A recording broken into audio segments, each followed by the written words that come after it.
Eto na guys, mga Disney princess. Lalakad ako papunta doon pa sa signal. Papunta doon sa church na inaano ko sa inyo. Ito, maglalakad pa tayo pataas. Ganda ng mga mais, no? Bago mag-exercise. Ito na, malapit na. Ayun. Yun, sa may puno banda. Yun, yung punong yun. Diba? Kakahingal. So, magdadala ka ng tubig. Teka, di makahinga. Ano ba yan? Na. Turn to your left now. Oh. Kat na naman.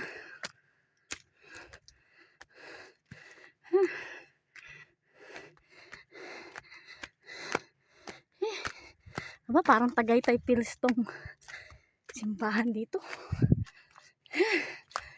Oh my God. O, ayan na guys. Yung simbahan.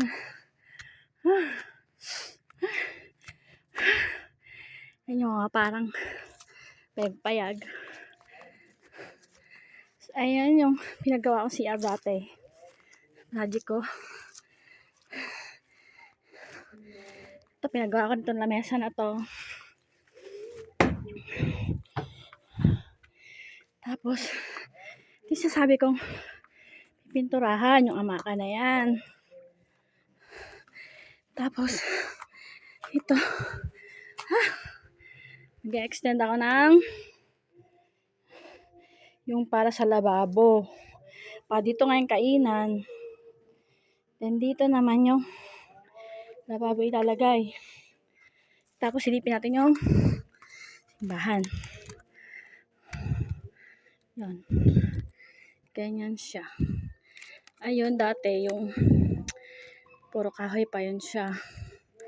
Yan ang ginawa ko. Na-renovate siya. Ay, pagod po riya. Kaba.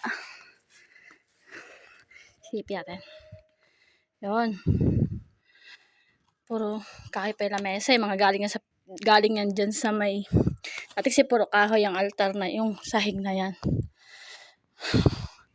Tapos, ayun, di na semento na siya. Pasok natin yung cellphone. Ayun. Ayun. Bali, hingian pa yan ng another sa iba. Solicit para ma-finish yun siya. Ayan yung project ko dati. 2 years later, yung buong na yan. Na nakabigay din si bakla dyan sa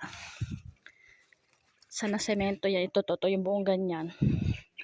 Inaabot to ng 25,000 din. Plus ito yung CR na meron niyang semento yung niya sahig din. Meron siyang bowl. Yun, yung sinasabi ko nalalagyan nga to ng pipinturahan pala. Amakan kasi para naman siya, di ba? Kasi kung dapat nga dyan, grill siya, hindi ganyan. Tsaka yung pintuan niya. So, parang na-late na talaga yung simbahan na to sa mga sa pag-grooming, late blooming na talaga siya. Dapat nga yan dun sa taas na cross, diba? So, napunta dito. Ay, nawala pala. Dito yung nakatayo, yun yung mga kawayan. May arko siya dyan, tapos cross. Yan naman yung view, guys. Diba? Ang ganda. Kung walang mais. Makikita talaga yun siya. Mataas tong lugar na to. So, pag magdadala ka ng tubig dito talaga, ewan ko siya, hihingalin ka talaga.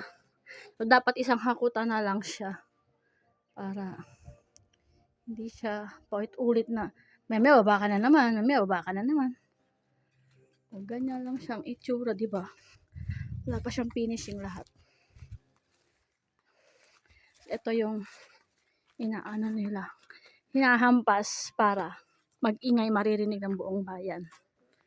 That's it. Thank you sa inyong mahatag na blessing. Then, sunod na, makikita niyo na yung mga tao na palaging nagsisimba dito.